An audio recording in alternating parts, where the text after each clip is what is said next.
to Aldi to get some groceries for the weekend. I feel very nauseous. And I look crazy.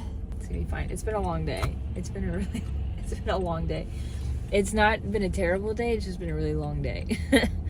You know, one of those days where you're mentally, emotionally, and physically exhausted. That's me right now. It's not funny. It's not funny. My sister and my friend are coming down this weekend.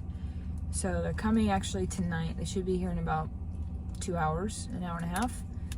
The plan is I'm going to go in Aldi, get some dinner stuff for tonight, and then Saturday and then Sunday probably.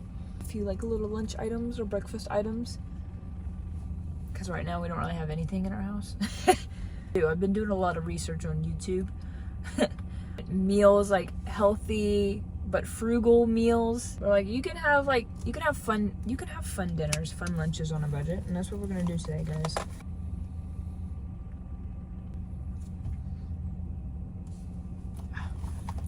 It is what it is. It's gonna be what it's gonna be, okay? You're coming with me into the store, whether you like it or not.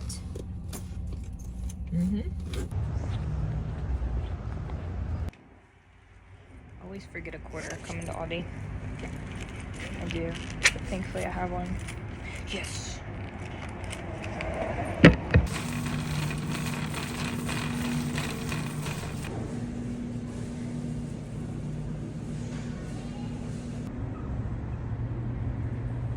One of the hardest parts of being in full-time ministry, working for a church, is when you do funerals, you're a part of the funerals, and you help with the funerals, you do the funerals, and it's usually you know, people that go to our church or used to go to our church, you know. And so I just moved here 2 years ago, so some of them I know, some of them I hear of, some of them I haven't built a personal connection, but I just know of them. So there's different kinds, and there's been so many in the last 2 years.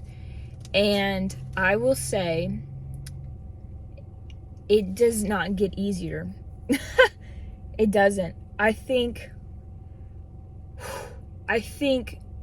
out of all the aspects of ministry, right? Working at a church, working with people, the most confusing, hardest part for me to grasp is how do you be there for somebody who is grieving such an unimaginable death of somebody that they usually have loved and been with and done life with for most of their life.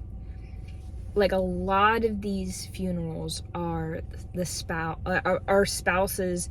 I mean, we're married for years and years and years, since they were like 19, 18, you know, and like 50 years of marriage, 60 years of marriage, 40 something years of marriage, and they have families, and they're God-fearing couples, and you know where they're going, right? We're gonna see them again, but at the same time, like, for the person that's left here, like the spouse that's left here, like, what do you? And I think the last couple of funerals really just, I can't even control my emotions, and it's so hard because I feel like in ministry, I want to be strong, so they're allowed to feel, and they're allowed to crumble if they need to crumble, and they're allowed to cry, and they don't have to try to, comfort you as well. You want to be strong, and you want to be there for them. But I think my perspective of relationships and older couples and the future and life in general has changed a lot in the past 2 years, to where I think, especially this past year actually, where it just hits deeper for some reason, hearing the stories, because when these, when they pass away, you hear their life, you hear, things of course aren't perfect, but you hear the beautiful life they've created. you know, with the person that they love. You hear the amazing things they've done for the Lord, or, you know, or their kids just sharing about it, all this other stuff.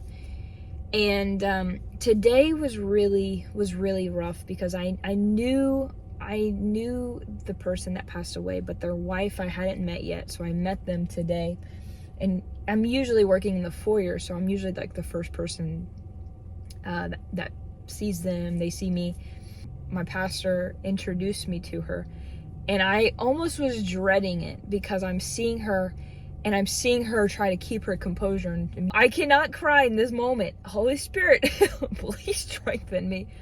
He comes over and he introduces me to her, and I shake her hand, and I say, "Hey, hi, I'm Isabella." And I just saw her eyes, and even though she didn't say anything, you could just see the grief, and you could see the pain and the sorrow, but she still managed to smile at me, and she still managed to say, "It's nice to meet you." And in that moment, what do I even say? What do you say? That's the most confusing thing that I have in ministry, is funerals, and how to even speak to somebody that is grieving in such a way, right? And of course, I'm so far from that. I'm not even married, and I'm not even, you know, but so I'm really lost, you know. But at the same time, it's like you really learn how to lean on the Holy Spirit. And sometimes you don't even have to say anything. Sometimes it's just you just being there. And I'm learning that, of course. I got something in my eye. Break. It's the tears. No, I'm kidding. But I literally had to, you know, take a deep breath. And the pastor that was helping me in the foyer, they're like trying to talk to me, and I got tears welled up in my eyes. But yeah, I think those are all. I think funerals have become, which I prayed for this. I prayed that the Lord would soften my heart, because I think all my life I've always been like, yeah, trying to be like the tough person, and trying to be all strong and like, oh yeah, I got this. And then I realized past few years, hey, it's okay not to be okay, you know? And I started beginning to pray that the Lord would soften my heart. Yeah.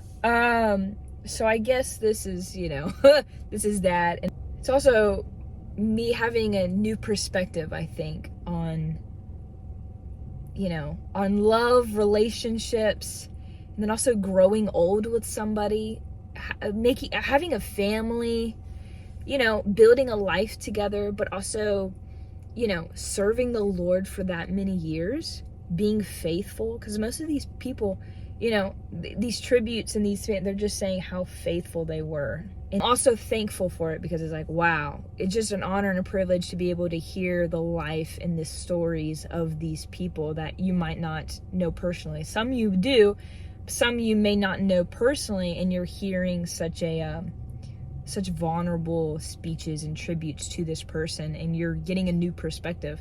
And there's been few. I know the one before this, she was a wife, and her story and the way she was, I just related so much. I was like, wow, I want to do what she did, you know? Be able to sit in and just hear the life of someone in a way that you might not know by surface conversation or something. So, anyway, but yes, my heart has been heavy today. They don't get easier. They don't. Funerals do not get easier. Actually, I feel like they get harder. I mean, hey, maybe they do, but you know, the last couple, I think I've like teared up or cried every single one of them, and I have to like go hide my face somewhere and like take a deep breath and pray. but it's also a beautiful thing, because I feel like I prayed for that. I'm thankful, because I also prayed for the Lord to soften my heart, so maybe this is what this is too. Anyway, enough of that. So my sister and my friend should be here soon, so we're gonna head on back and get these groceries in the fridge and start some pizzas. And I think we're gonna do some fun pizzas tonight. Tomorrow I'm gonna do stir fry, and found some protein waffles and eggs, so we'll do protein waffles and eggs. And then got wraps for lunch. We might go do something for lunch, I don't know, but just something like wraps with like spinach, turkey, cheese, and then I'm gonna do some kind of pasta sundae. So that's the deal. So all right, let's head on. Let's head on back, guys.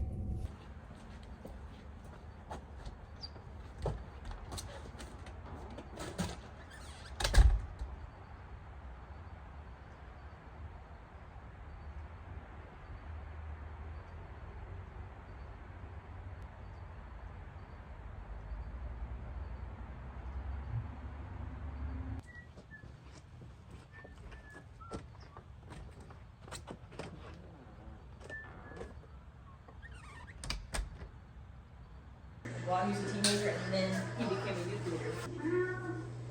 Aren't there many presents over there? Well, that's because Santa isn't here. And he doesn't believe in Santa.